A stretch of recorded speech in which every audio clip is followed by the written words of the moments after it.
So in order to start, I'm going to tell you the story and how I actually landed the job that I landed, the first job that I landed in Canada and in the USA. And it's very interesting because I came to United States, I came to Canada with a very poor English. I didn't really speak English real well. I had a lot of accent and I was having a hard time understanding because I thought everyone would be talking really, really fast. So one of the first things was I improved my English really, really well. I made sure that I practice, but most importantly, failed, which means that I had to try to speak until someone would correct me or tell me, even if they kind of make fun of me, or even if they kind of say, hey, I mean, that's not the way, that's not the right way of doing it. It was my responsibility to get feedback and ultimately get these feedback loops from people so that my English ultimately was better. So I, for example, had one of my really good friends that used to mock me because I had a crazy accent and I used to kind of speak between my teeth and I wasn't able to really express myself. And the reason why I tell you this story, guys, is because the first thing that we need to work on is our communication. So if you're not able to speak clearly, if you're not able to ultimately communicate clearly, when you say things make sense and employers love this. Look, it doesn't matter if you have a little bit of an accent, kind of like Sofia Vergara or whatever, or Shakira. I don't know if Shakira has a lot of accent, but Sofia Vergara, right? Doesn't matter if you have accent. As long as you're able to have a high output of work and your activities and the job that you do ultimately give a lot of value to the marketplace. And we're going to call the marketplace the employers in the United States. These are small businesses, medium-sized businesses, and even large enterprises. Majority of the people they're going to be working with ultimately are going to be small businesses that can pay you well because they want A players for lower cost. They can't pay a full-time employee just yet, but they will be able to pay you. And we're going to even teach them and tell them how valuable you guys are if you go through the process.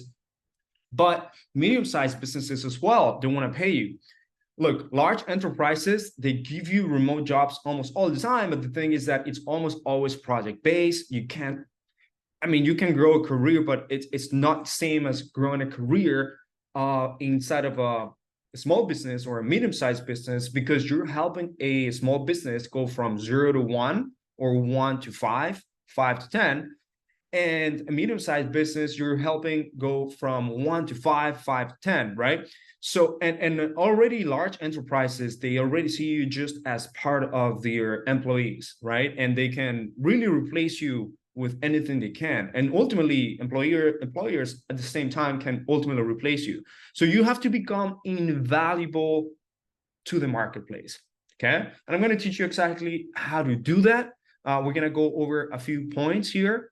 But the first thing that I really worked on was my communication skills, making sure that my English and the way that I express myself, communicate myself it's going to be great, okay? Not good, great, okay? So I'm going to tell you exactly how about to get a USD job in the United States or Canada or this type of countries.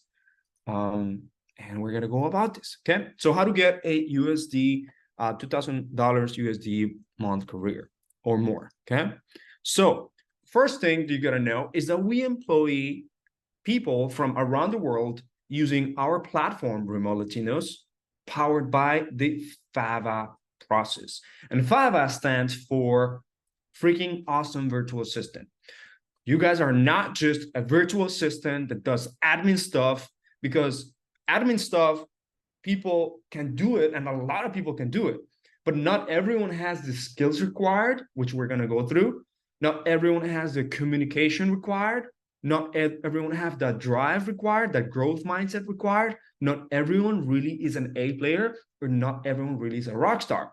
So what you look to become is a rock star, an A player on the eyes of people, and get better every single day. So freaking awesome virtual assistants. Look, the word VA, virtual assistant, has been diluted a little bit in the space of of online businesses and everything. So virtual assistant usually is seen as someone that helps people on admin stuff, such as scheduling on calendar, such as helping with email, such as responding to messages, such doing all these mundane tasks that ultimately are very repetitive for business owners, and they hire you to help you with that. However, you as a freaking awesome virtual assistant, a remote professional, can do many other things, such as think of account management, such as think of sales, such as think of doing outbound marketing, media buying, video editing, content management, social media marketing. You can do graphic design, right? You can do UX, UI design.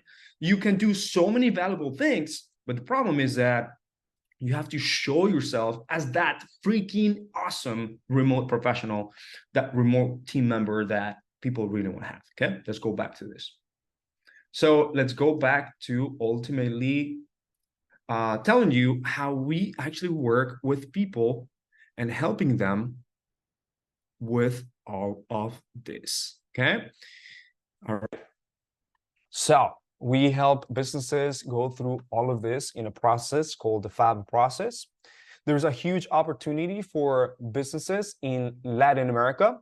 So that's why we called remote Latinos, right? So remote Latinos people come to us because we're hiring and deploying remote Latinos in the United States, okay? That's really valuable. That's where you come in here. So there's 10 pillars ultimately, guys, to land a high-paying job. Number one is self-assessment and skill development. We're going to go through this. Number two, a fire resume, CV, and video pitch. And we're going to go through that real fast. Online profile funnel and fire portfolio. We're going to go through a few examples real fast and then go deeper into this crash course. Your network is your net worth. Step 5, job search strategy. Step 6, sell or be sold. So the interview process. Step 7, the ultimate skill, which is communication. I think I just spoke a little bit about that. Step 8, know your value. So you're going to be able to negotiate and know your value. Step 9, sharpen your sword daily. Step 10, prepare to grow. And those are ultimately our 10 pillars. Okay. But who am I? I'm going to go through exactly who I am.